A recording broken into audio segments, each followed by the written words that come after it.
अपनी दुनिया बदलो। आज हम इस पर चर्चा करेंगे कि हमें अपनी दुनिया बदलने के लिए किस चीज की आवश्यकता है, किस चीज पर हमें विशेष विश्लेषण करने की आवश्यकता है, किस पर विशेष ध्यान देने की जरूरत है, इसका क्या इंपॉर्टेंट है हमारे जिंदगी में, क्यों जरूरी है।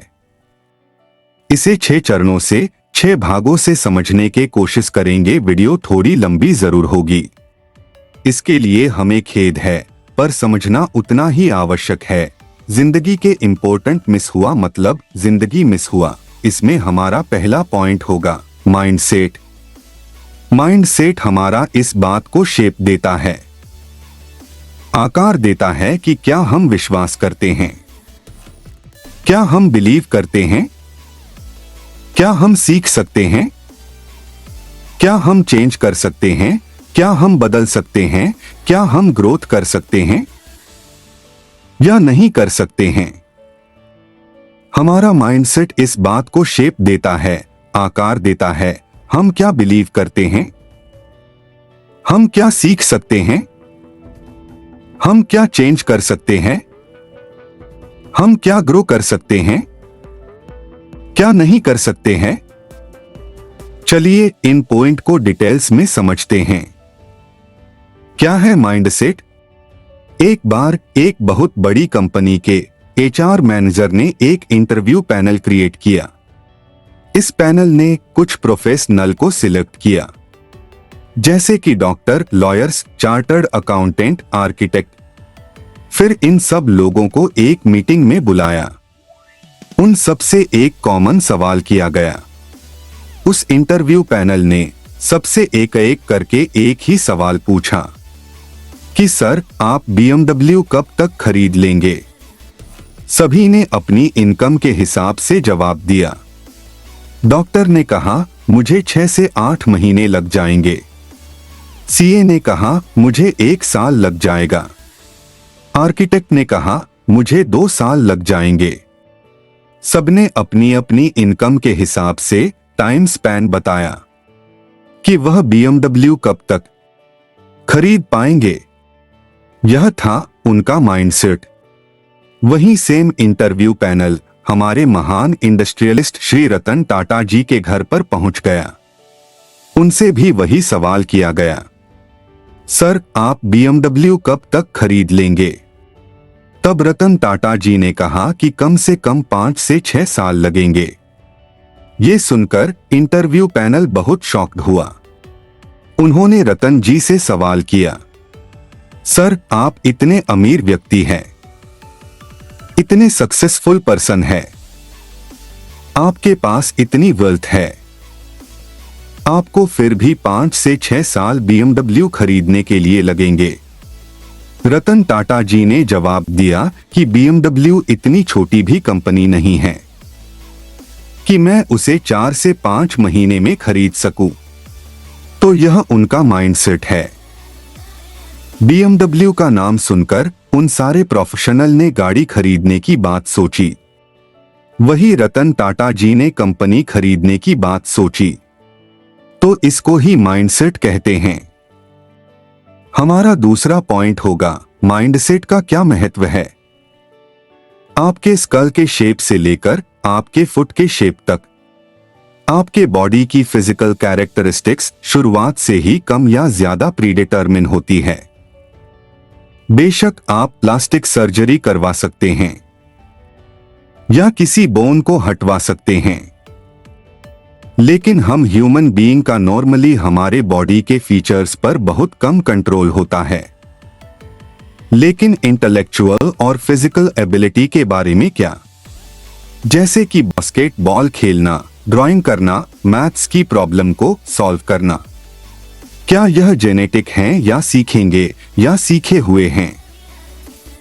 आज ज्यादातर साइंटिस्ट इस बात से अग्री करते हैं कि अगर आप एक कॉन्सर्ट में वायलिन बजाने वाले बनना चाहते हैं, आपको न सिर्फ एक म्यूजिकल मेंटालिटी रखने की जरूरत है, बल्कि प्रैक्टिस के लिए अपने जीवन के कई साल देने होंगे।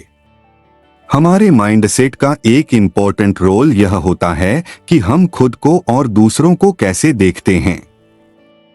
हमारा माइंडसेट किसी चीज को सोचने, समझने और करने में हमारे बिलीफ्स को शेप यह देता है। यह दोनों एक्सट्रीम फॉर्म्स एक फिक्स्ड वर्सेस ग्रोथ माइंडसेट के कॉन्सेप्ट का बेस बनती है।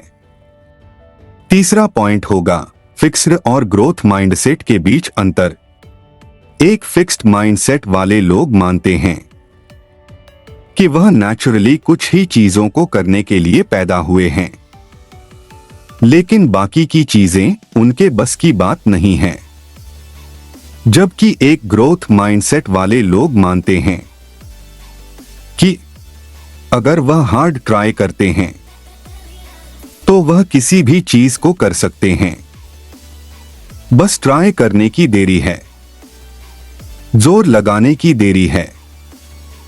इस ग्रुप के लोग अपनी पूरी लाइफ बढ़ते रहते हैं, बिना रिजर्वेशन के और बिना किसी रिलेशनशिप में उलझे। वे नई स्किल हासिल करते रहते हैं। उनके लिए अपने सभी एस्पेक्ट में लाइफ कॉन्स्टेंटली चेंजिंग पोजीशन में होती है। इसके अपोजिट एक फिक्स्ड माइंडसेट वाले लोग अक्सर अपनी ब्लैक एंड व्हाइट सोच से अपनी ग्रोथ में रुकावट डालते हैं। अगर वह किसी चीज में फेल होते हैं तो वह अपने सर को मिट्टी में छुपा लेते हैं या दूसरों को दोष करते हैं। वे खुद से अपने रिलेशन में काम करने के बजाय अपने रिलेशनशिप में फॉरएवर लव की एक्सपेक्टेशन करते हैं। चौथा पॉइंट फिक्स्ड माइंडसेट वालों के लिए एक व्यक्ति की एबिलिटी फिक्स्ड होती है। फिक्स्ड माइंडसेट वाले लोग मानते हैं कि टैलेंट ही महान है। उनके विचार में एक व्यक्ति की एबिलिटी बदली नहीं जा सकती। एक व्यक्ति स्वभाव से टैलेंटेड या मूर्ख होता है, वह वैसा ही रह जाता है, उसमें कोई परिवर्तन नहीं आता। बड़ी कंपनियां जैसे एनरॉन और मैकिन्से, जिनके एचआर डिपार्टमेंट जो बहुत सारे रुपए इन्वेस्ट करते हैं यूनिवर्सिटी के सो कॉल्ड नेचुरल्स तक पहुंचाने में, यह सब इसी प्रकार की सोच रखते हैं।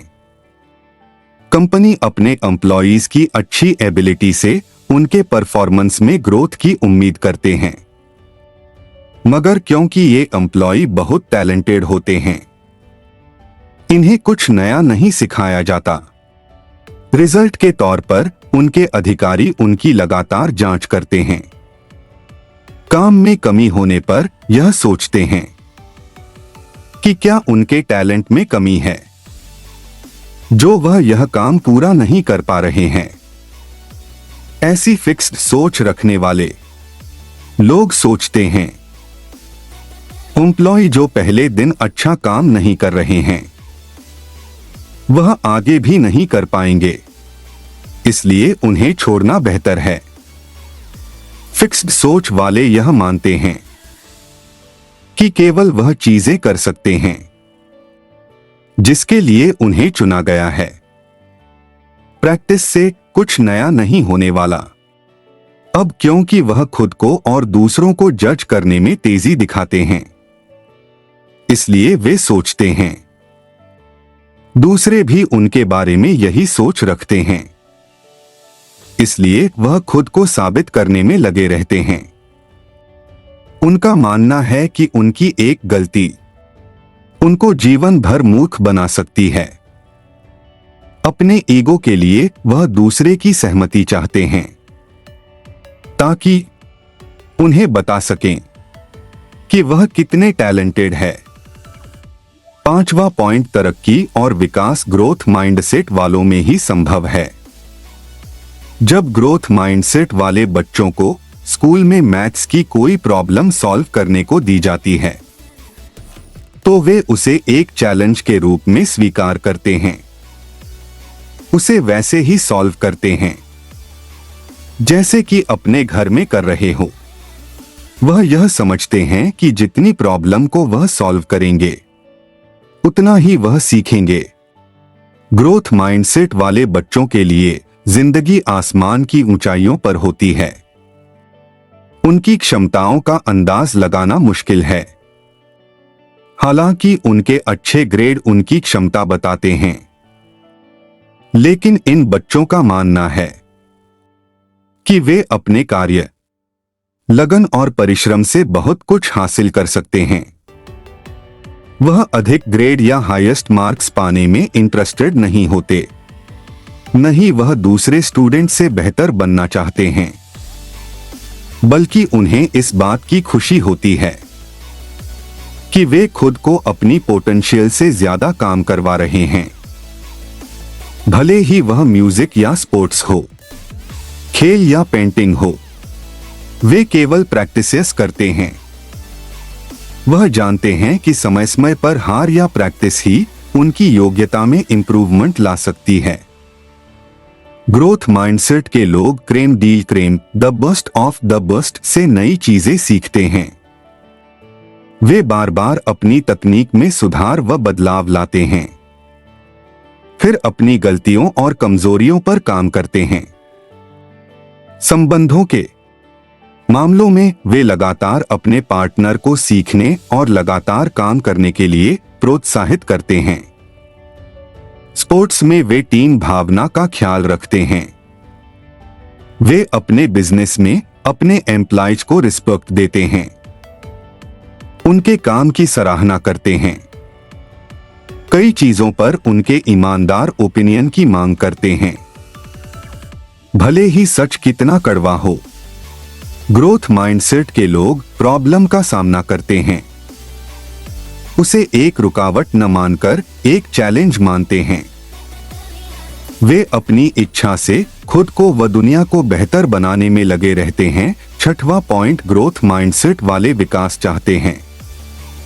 क्राइसलर मोटर कंपनी जब गिरने की कगार पर थी, तब कंपनी के सीईओ ली आयकोका बने। उनकी कारगर तकनीक और एम्प्लॉइज को लेकर उनके बेहतर तरीके से कंपनी फिर से जीवित हो उठी, लेकिन इसके बाद उनका बिहेवियर पूरी तरह बदल गया। वो अपनी ख्याति पर ध्यान देने लगे, कंपनी की तरक्की से ज्यादा अपनी इमेज पर ध्यान देने लगे। उनका मेन ऑब्जेक्टिव दूसरों से आदेश लेना हो गया। ली आयकोका स्थिर सोच वाले हो गए।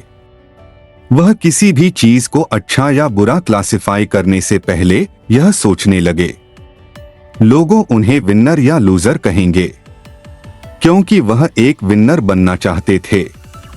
वो खुद को अधिक बुद्धिमान और टैलेंटेड दिखाने लगे। वह कंपनी का विकास भूल गए। इसकी तुलना अगर लुइस जर्स्टनर, जिन्होंने आईबीएम को बंद होने से बचाया था, तो यह कंपनी जहां सर्विस और टीम वर्क छोड़कर अपनी ऊर्जा फिक्स्ड माइंडसेट वालों से प्रेरित होकर आंतरिक विवाद में लगाई हुई थी। सभी लोग अपने बारे में सोच रहे थे, इसलिए कंपनी कस्टमर की जरूरत को पूरा नहीं कर पा रही थी। लेकिन इसको बदलने के लिए उन्होंने कंपनी की पुरानी सोच को बदला, टीम वर्क को महत्ता दी, एम्प्लॉइज जो अपने कोवर्कर से अच्छी तरह पेश आते हैं उन्हें सम्मानित किया, उनसे बातचीत की संभावनाओं को बढ़ावा दिया। वही खुद को एक एम्प्लॉय की तरह देखना शुरू किया। उन्होंने बहुत कम समय में सभी लोगों के बीच कम्युनिकेशन गैप को खत्म किया। जर्स्टनर के ग्रोथ माइंडसेट ने उन्हें टीम वर्क और विकास नया एनवायरनमेंट बनाने में मदद की। कंपनी का फोकस एक व्यक्ति से ग्रुप पर आ गया। इस कॉन्सेप्ट के चलते आईबीएम ने बहुत तरक्की की। सातवां पॉइंट, हमारी मानसिकता बचपन के रोल मॉडल से प्रभावित होती है। वह कौन से फैक्टर्स होते हैं जो ग्रोथ और फिक्स्ड माइंडसेट के बीच अंतर बताते हैं? कौन से फैक्टर्स यह बताते हैं कि एक व्यक्ति अपनी जिंदगी व्यर्थ करेगा या अपने पोटेंशियल का एहसास करेगा? माइंडसेट का विकास जन्म से ही शुरू हो जाता है। नवजात इस दुनिया में ग्रोथ माइंडसेट हैं। वे हर दिन सीखना और पढ़ना चाहते हैं। बच्चों की जिंदगी में अडल्ट एक बड़ा रोल निभाते हैं, जो कि सामान्यतया उसके माता या पिता होते हैं, जो यह डिसाइड करते हैं कि बच्चा फिक्स्ड माइंडसेट अपनाएगा या ग्रोथ। सरल भाषा में ग्रोथ माइंडसेट अपने बच्चों को नया सीखने के लिए इंस्पायर करते हैं, जबकि फिक्स्ड माइंडसेट वाले पेरेंट्स हमेशा अपने बच्चों को जांच करते रहते हैं, उन्हें बताते रहते हैं कि क्या सही है और क्या गलत है, क्या अच्छा है और क्या बुरा। बच्चे 1 से 3 साल तक वैसा ही बिहेव करते हैं। विकसित मानसिकता वाला बच्चा दूसरे बच्चे की मदद करता है जो रो रहा है। फिक्स्ड माइंडसेट वाले बच्चे इससे चिढ़ जाते हैं। टीचर्स भी बच्चों का माइंडसेट बदलने में बड़ी भूमिका निभाते हैं। बहुत से टीचर्स ऐसा मानते हैं कि बच्चों की परफॉर्मेंस बदली नहीं जा सकती। बुरे स्टूडेंट्स बुरा करेंगे, अच्छे स्टूडेंट्स अच्छा करेंगे। बुरे स्टूडेंट अपना माइंडसेट फिक्स्ड कर लेते हैं, लेकिन अच्छे टीचर्स जिनका यह मानना है कि स्टूडेंट्स कुछ भी सीख सकते हैं, चाहे जो भी सिचुएशन हो, वे हैंडल कर सकते हैं। हमारा माइंडसेट पूरी तरह से जन्मजात नहीं होता। हमारे बचपन के रोल मॉडल के अडॉप्शन से यह बदल सकती है। 8वां पॉइंट, ग्रोथ माइंडसेट को अपनाकर कोई भी असंभव को संभव कर सकता है। अपने माइंडसेट के विकास के लिए किसी व्यक्ति को अपने आसपास के वातावरण को दोषी नहीं ठहराना चाहिए। दूसरी मांसपेशियों की तरह दिमाग को भी ट्रेन किया जा सकता है। अगर आप अपने माइंडसेट का विकास करना चाहते हैं, हम खुद एक दम चलकर इसे सीख सकते हैं।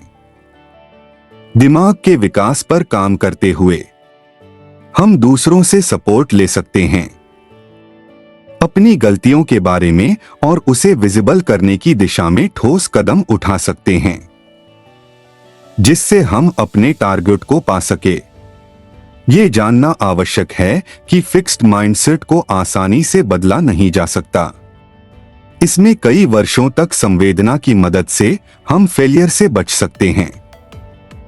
अपने सेल्फ कॉन्फिडेंस को बूस्ट करते हुए सबके सामने यह एग्जाम्पल रख सकते हैं। सच तो यह है कि फिक्स्ड माइंडसेट को पूरी तरह से तुरंत बदला नहीं जा सकता। किसी विशेष परिस्थिति में जैसे जैसे विकास की प्रक्रिया शुरू होती है, तो व्यक्ति की सोच अपने कारणों को खोजते हुए प्रत्येक दिन विकास प्रक्रिया की ओर बढ़ जाता है। माइंडसेट के विकास की प्रक्रिया से किसी भी क्षेत्र में असंभव को संभव किया जा सकता है।